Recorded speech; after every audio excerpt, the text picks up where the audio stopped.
Welcome to Glenda Blasts Your Ear Off, flash fiction stories written by Josh Busch and narrated by Glenda Villamar. Enjoy! Visit freerice.com today and play trivia games to help end world hunger. freerice.com. In today's episode, we join Samantha and Larry in their exploration beyond the Oort Cloud. Samantha kneeled down on the surface of the asteroid, and the readout on her instruments told her what she already knew. Samantha used her intercom to talk to Larry inside the spaceship. Well, the instruments confirm it. This section of the asteroid is covered in a layer of cotton. But I just don't know how this is possible. Larry laughed and said, Cotton? But how? This asteroid is in interstellar space.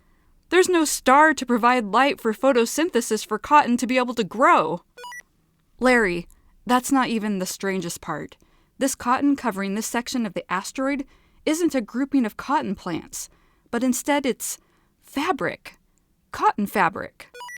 Larry took a while to say anything, and then he said, Samantha, I know we've been traveling out here in the deep for 2 years without finding anything to show the investors back home, and that we really want to prove ourselves to them and everyone else.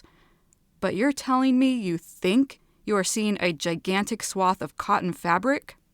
Samantha sighed and said, I'm not crazy. This is no hallucination, and this isn't wishful thinking either. Larry cleared his throat and said, Well, it says here there's nothing wrong with the mixture of air in your suit, so that's not what's making you loopy. Have you been sleeping okay? Samantha scrunched her eyes shut tight, slowly counted to 5, and she said, You know what? I'm going to explore the asteroid some more and gather more data.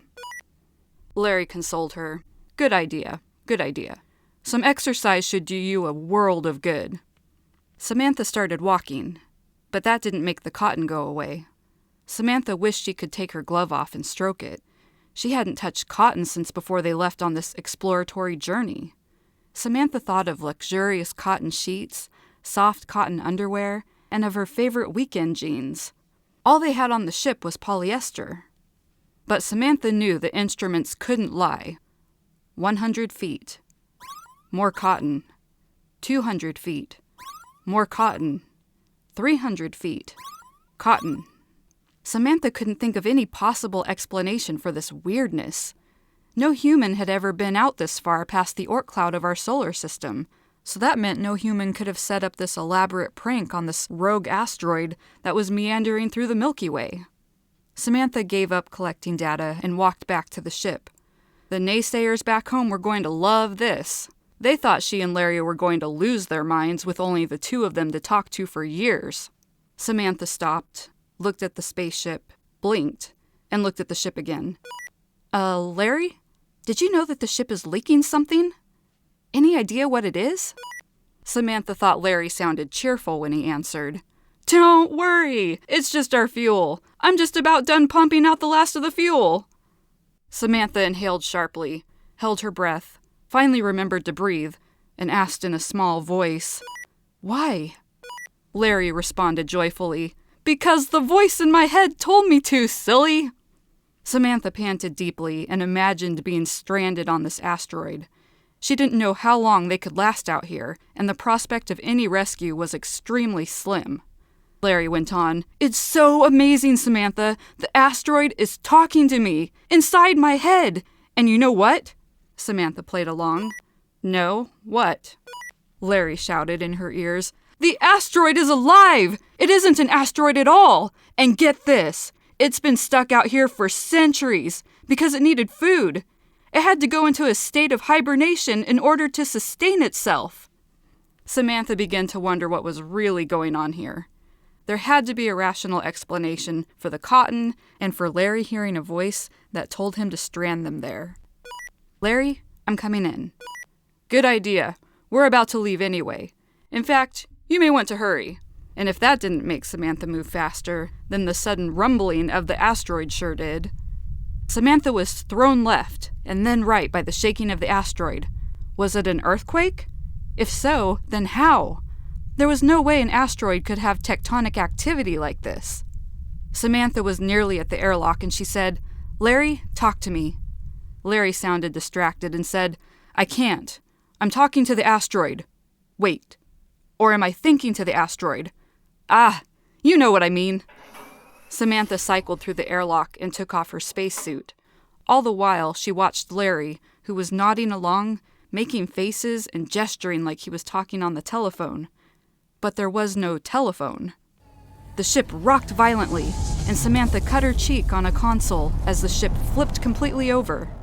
Alarms went off everywhere. There were so many warning lights, Samantha didn't know which one needed her attention the most. Samantha yelled, "What's going on?" "I told the asteroid where it can find more food. You know, a couple weeks ago we came through that cloud of hydrogen. It's going to take us there. It's a win-win. It gets food, and we get to refuel up on hydrogen."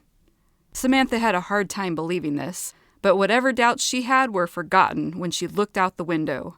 The asteroid was no longer shaped like a huge rock. Now it was shaped like a winged bird who was wearing a red cotton shirt and was holding their ship in its beak. Samantha watched with awe as the bird beat its wings and carried them impossibly fast through space.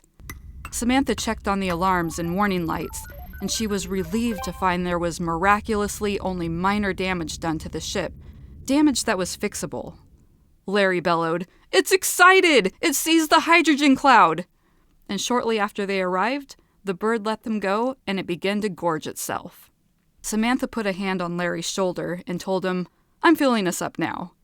She laughed. "Is anyone going to believe us?" Larry nodded and said, "You bet they will." "I mean, how could they not? But how can you be so sure?" Larry looked like he was just informed that he was getting extra presents for Christmas, and he told her, "The bird wants to come back with us and see Earth!" Samantha liked the sound of that, especially if the bird carried them in its beak so they could get home quicker. Samantha just adored the idea of skipping the 2-year trip to get back home.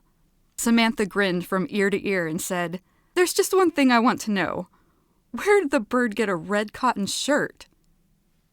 The end. Thank you for listening to today's episode. We look forward to bringing you the next episode in Glenda Blasts Your Ear Off. This asteroid is an There's no star for Samantha thought Larry. All the while, she watched Larry. Oh wait, that's Samantha talking.